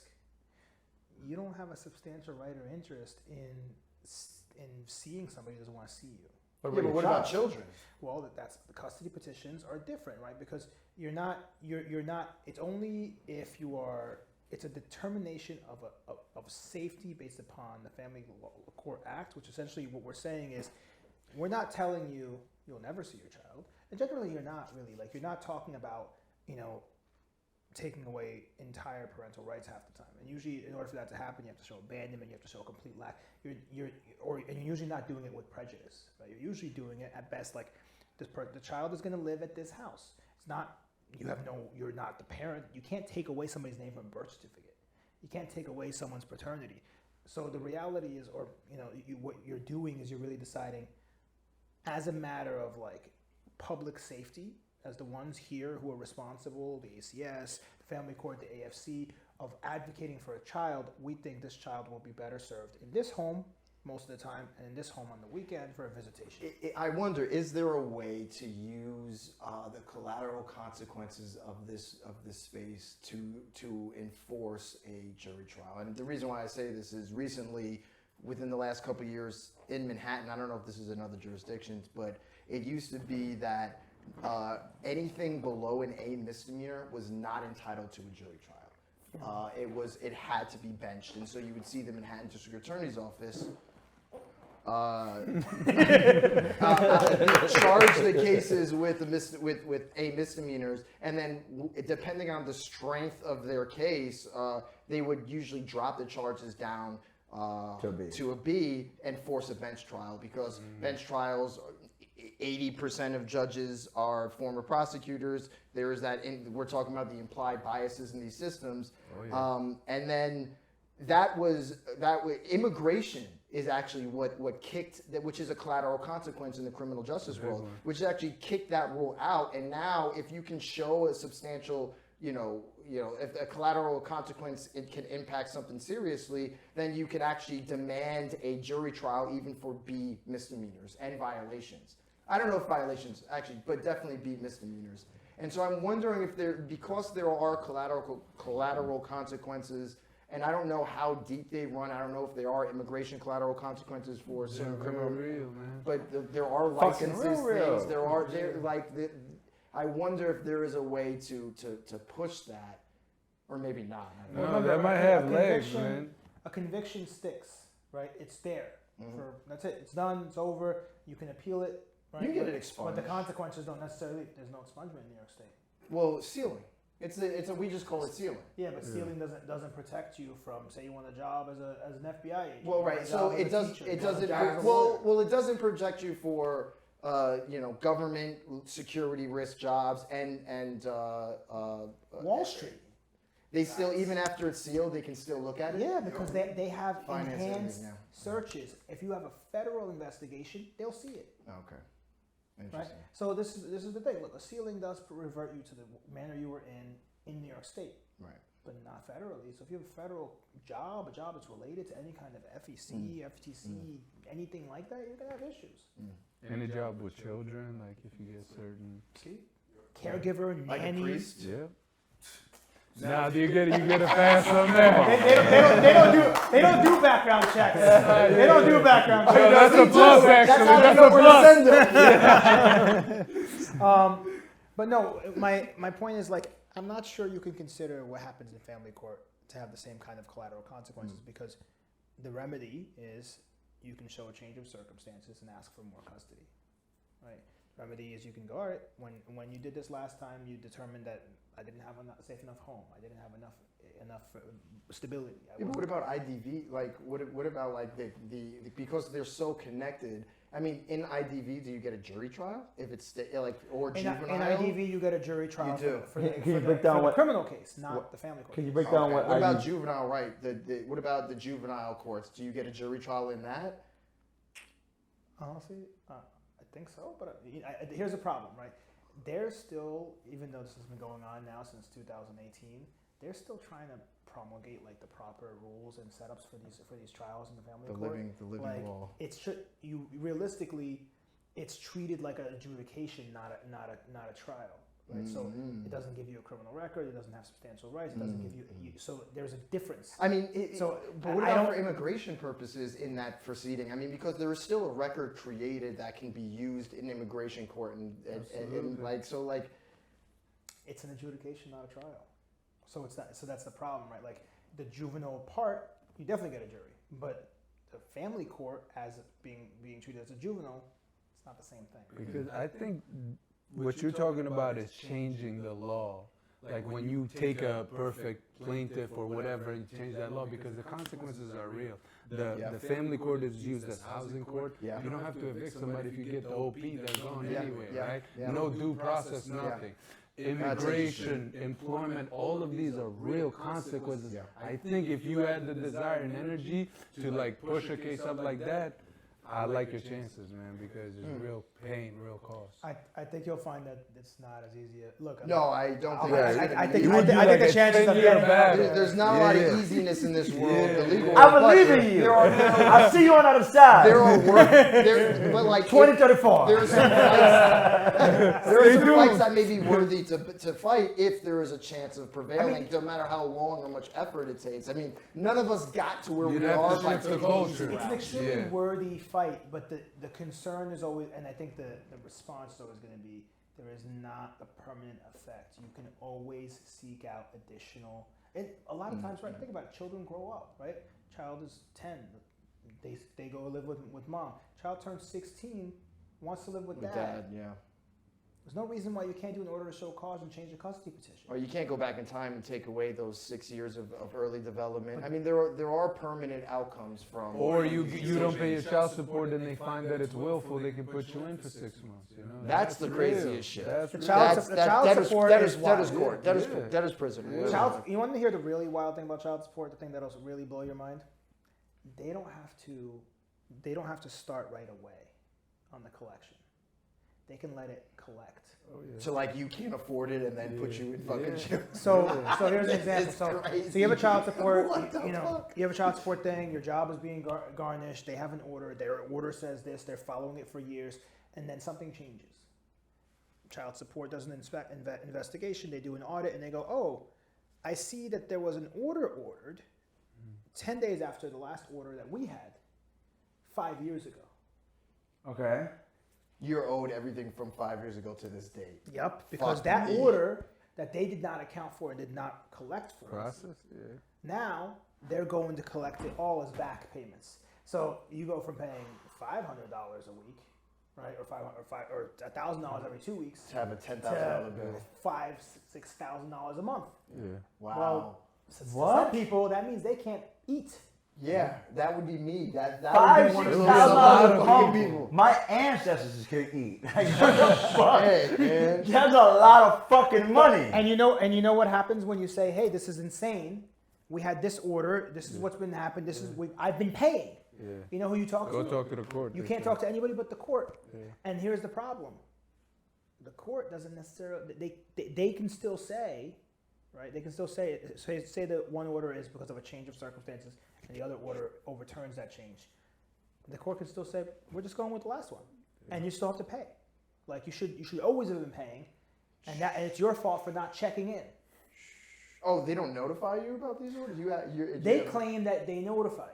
They'll mail Right? it to you. They claim they notify you, but they will never. They will. It's not same service as if I wanted to serve somebody. no. You don't have to like give it to me. You just say, "Oh, we sent it to you." Yeah, court mailed it out. You have That's 30 not days you, to homie. appeal. So like this is kind of So like if they have the wrong, like let's say you moved and they have the wrong address on file, This is then that's disgusting. still The something court that does it. So And remember, you now question they're already them. collecting the money. They didn't ask you anything. They didn't do an investigation. You go to the child support office that's collecting your money, and you go, "Hey, why are you doing this?" Well, this is scary. And they go, "Oh, because you missed this order, and we You waited rail 10 your life, years." this is why I qualify as what they call a pull-out ninja. you both. Certified. No kids for me. Pull-out game bro. is strong. No pull-out game is masterclass. Kids sound fucking concerning. Wow. So there's no statute of limitations for this? There's no limitation. It could be like. What about like if you died? Does it something that no? I guess it's only tied to the person. They'll probably go after your It's not a estate. statute of They limitations. will not stop. It's not a statute of limitations issue because the judgment happened, right? It's not. It's just a matter of when they. It's just that they realize they screwed up. They have to collect the rest. Oh shit. So and again, So what What's is the the justification? what are these NBA players doing? With all It's these for the kids? children. of money. that's why most of them end up It broke is 15, afterwards. 15 like tomorrow. So like 15. What's 17 and then 20. What is different kids? 17, What is the different kids? 25. 25. What is the different kids? You gotta pay It's- child support. Oh, No, I know, but like, If if I baby have mama, mother, you're if I paying have the two mother. baby, if I have two baby Yeah. mamas, You get credit for the first one. If it's through an order, it just reduces your income, and then they apply the. And wait, so it's 15 and 15. No. It'd be 17, and then whatever you're paying, they'll subtract that from your income, and then do another 17 of that. Oh, that's what I'm saying. Oh, so it would be 17. Correct. And But it's 17 of a smaller amount. No, I know that. But think about that. Just think it through for a second. No, yeah, I know how math You'll works. be real broke after 3 kids. I learned this from Nick Cannon though, but after a certain He got money though. He could afford it. Bro. No, but after a certain amount 3 of kids, that's baby 51% of your mothers, income. like let's say you're the 10th baby mom. Yeah, it maxed out after the 4th. So I think. after It doesn't 4, keep going. so you just got to keep doing it. Like that's the whole. Your That's 5th one is free. Get 4, your 5th one is free. I would have stopped. This is ridiculous. I would have stopped at that point. But think it through. You're at the 4th one. No. At the 4th I one, would you're so screwed. Oh, no. I mean, 17 times 4, that's It's a lot. enough money. 68% Yeah. of your income. Bro, it's a rent, quarter of, you know, damn like, near yeah. a 5th of it, Yeah. right? Like, dude, Yes, that's. it'll add up. But if you're telling me all I gotta do is get to 4 to get to 100, I'm not that. What I want to understand is how do the rest of them survive or get paid? Because if he maxes out at 4, what happens to the rest of them? The best interest of the Do the rest of child. them get split of the first 4? Honestly, I haven't had a client with that issue, and I hope I don't, because that client's gonna be unhappy. He's not paying his bill. Where it gets sadder is that we're only talking about basic support, which is that monthly or weekly number. There's what's called additional expenses, which by law too are required: babysitting, childcare, and unreimbursed health expenses. How much you gotta pay? For every one of those children. Correct. So I have Depending on whatever's clients established. where the daycare is more expensive than the actual basic support. Oh yeah, daycare is like $1,200 a month in New York City. That shit's bananas. And then the I healthcare don't premium. understand. What if the How mother my broke qualifies for ass- subsidies? Does that go Am I into fan- the like, I don't client? understand Or how families blow have door kids. evaluation to see who has the Think best healthcare. You can have kids if you stay together. But if you break up, you're gonna be really having a hard time. Yeah, but everybody that I'm not They'll- gonna say that everybody that has kids They'll plans on staying destroy. together. I mean, this is me being cynical, but they try to destroy your ability to start a new family every time you feel like it. Man. That's why they kind of strip you of pretty much all of that money. Look, the idea is don't leave. They're punishing you for That's the incentive. Stay in a Big toxic way. relationship. Yeah. That's what the family courts want. Stay in the relationship or take the child with you. One or the other. So Or be the mover, be the first mover. That's the other. she's There's a gotten lot really, of learning. she's things gotten here. really dark. Yeah, this is the This is the low point. Let's this is turn for the up. president criminal. We didn't even. I knew it was gonna be depressing. Criminal I heard ends. This nothing shit but never ends. depressing shit about family courts. But Eugene's face is turning pale. Are you noticing this? Bro, all right, no. But I He's guess. rethinking everything. All the man. color left his face. Oh, no. He's like, when can I get that vasectomy? Pull out, massive, flawless, no worries. But what I would say is, I guess, in a kind of positive segue to end this episode, like, is there anything that could be done? Because I know you're part of committees, right? And we didn't really touch on that shit at all. 'Cause this shit got crazy. But is there a way to address these kind of what seems like systemic issues with family court? Look, what I've described here, I think what we both described is really like the things that go wrong. Yeah, But that's true. the vast majority of the time, people like myself, we're like doing him, that, yeah. we do the right work, right? We go in there, Shit, we let it deal with the bad lawyer, Yeah, this we is have the for cautionary negotiation, tales. right? I got you. Like we work it out, we figure out a settlement, we figure out the custody situation. Look, most of your clients aren't having 6 kids with different women. They have one woman who has their first kid, and the next woman they're more selective and they keep those kids, right? Like, sometimes you can work it out with the partner, right? Maybe a girlfriend. You agree to a support arrangement that's not based on the 17%. The man provides a little more here and there, and you work it out. Like, people can be human to each other. Yeah. And that's the thing about family court. It's not criminal court. Right? We're not bound by the state's version. The lawyers and the humans who are suffering the reactions are in there working it out and trying to make a difference. And I think that's really what matters. Making sure that the people involved are human about it.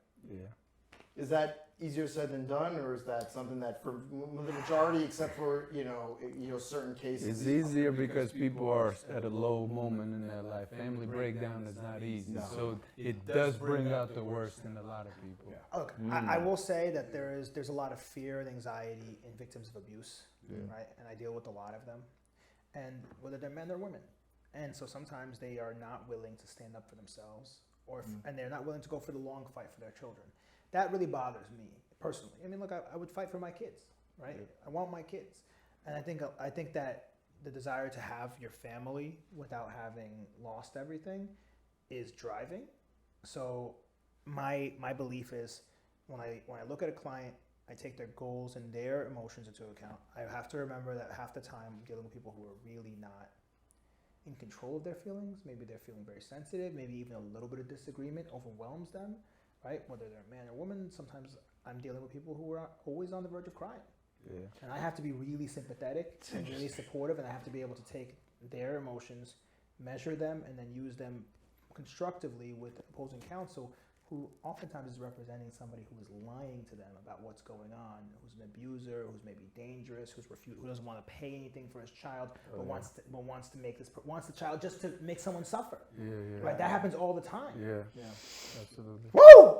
So what we do is, right, we act like the adults in the room, and we police the children who sometimes approach things in a way that is childish, right? And sometimes that's people who are on the other side of the phone line, and sometimes it's the person that they're representing. Yeah, I mean, if those were cautionary tales, I would say maybe we're talking about 20% of the problematic kids, because that's what you remember. Yeah. But I do have a few proposals that I've seen that could fix our family court system. For example, one, a presumption of joint physical custody. In Pennsylvania, they have the joint presumption. So if you go, they'll give you 50-50 unless you ask for differently, right?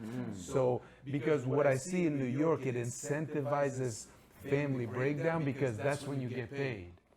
If you have the child 51% of the time, you get the child support. Instead of maybe making a joint account where both people put on their pro rata share and you use from that, the person, the custodial parent, gets the money. They don't have to give you a report. They don't have to give you nothing. So there's a few things you can tweak to make the system better.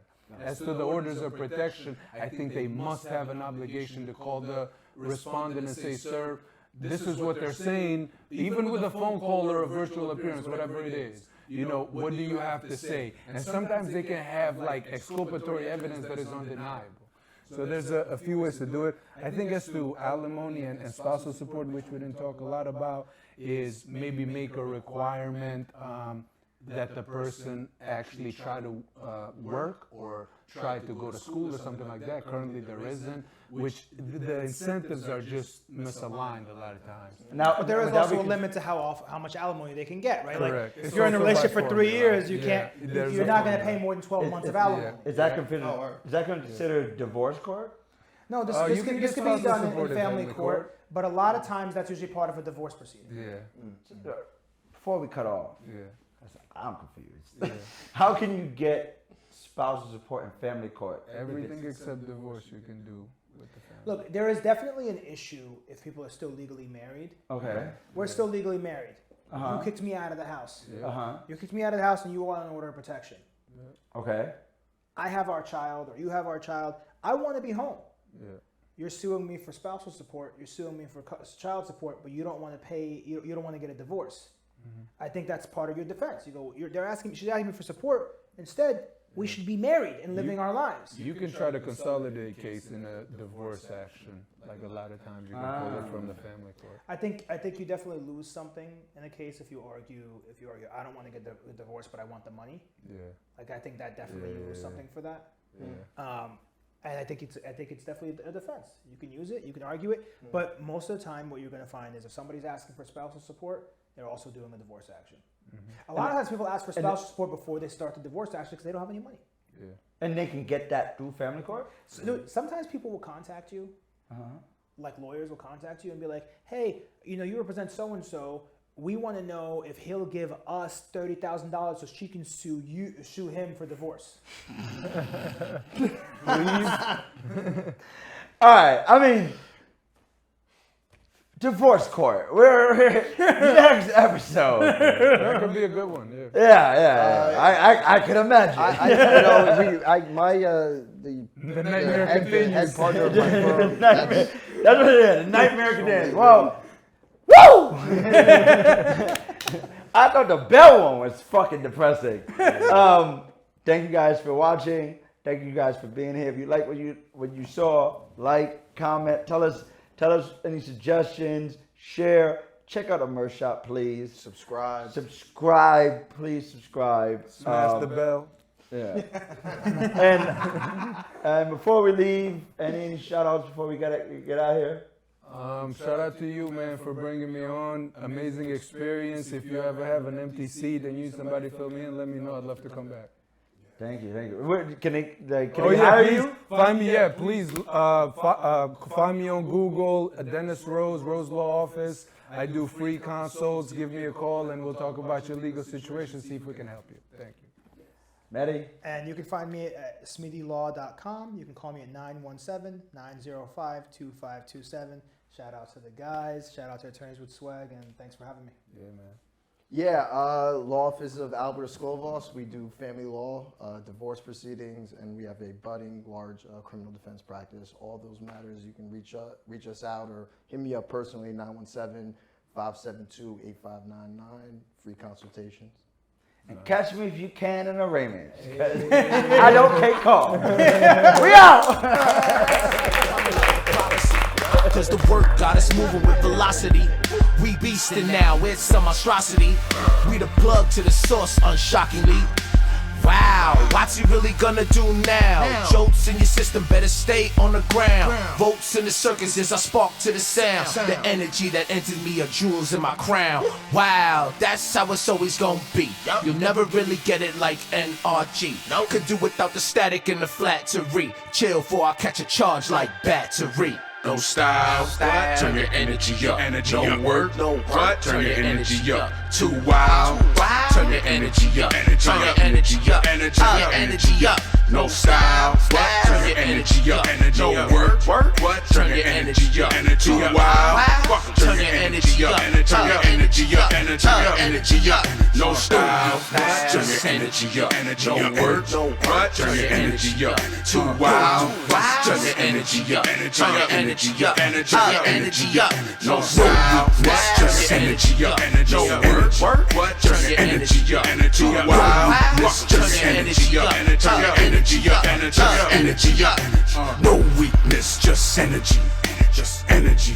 Just energy. No weakness, just energy. Energy. Just energy. No weakness, just energy. Just energy. Just energy. No weakness, just energy. Energy, just energy. No weakness, just energy. Just energy, just energy. No weakness, just energy. Energy, just energy.